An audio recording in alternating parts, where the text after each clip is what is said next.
জান্নাতীরা যখন জান্নাতে যাবে ফেরেশতারা ডেকে বলবে ইয়া আহলাল জান্নাতি ইন্না লাকুম আন তাসিহু ফালা তাসকুমু আবাদা। জান্নাতীরা চিরকাল সুস্থ থাকবা, অসুস্থ হবে না। জান্নাতের কমন একটা ফিচার হচ্ছে জান্নাতে there will be no sickness in paradise. জান্নাতে কোনো অসুস্থতা থাকবে না, চিরসুস্থ।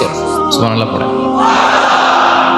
ইন্না লাকুম আন তাশিব্বু ফালা তাহরামু আবাদা। তোমরা শাবাব থাকবা, বুড়া হবে না। জান্নাত হবে অ্যান্টি এইজিং। জান্নাতে বয়স বাড়বে না কারো, চিরযৌবনা, চিরযুবক। বিষ্ণু ইসলাম বলেন জান্নাতে যারা যাবে শুভ্র দাড়িবিহীন প্রত্যেকে হবে 33 বছর বয়সের।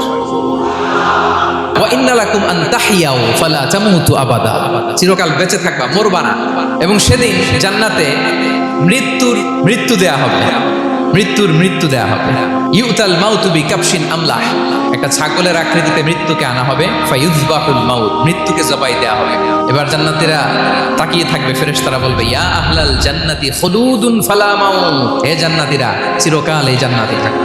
এক্সপায়ারি ডেট আছে। জান্নাতে যে ঢুকবো 7 দিনের জন্য চেক ইন, নাকি চেক ইন কয় দিনের জন্য? 7 দিন, 10 দিন পরে চেক আউট করে ফেলবে, এরকম নো এক্সপায়ারি ডেট। আজীবন একবার এন্ট্রি পেলে বের হওয়ার টেনশন নাই। আল্লাহু আকবার।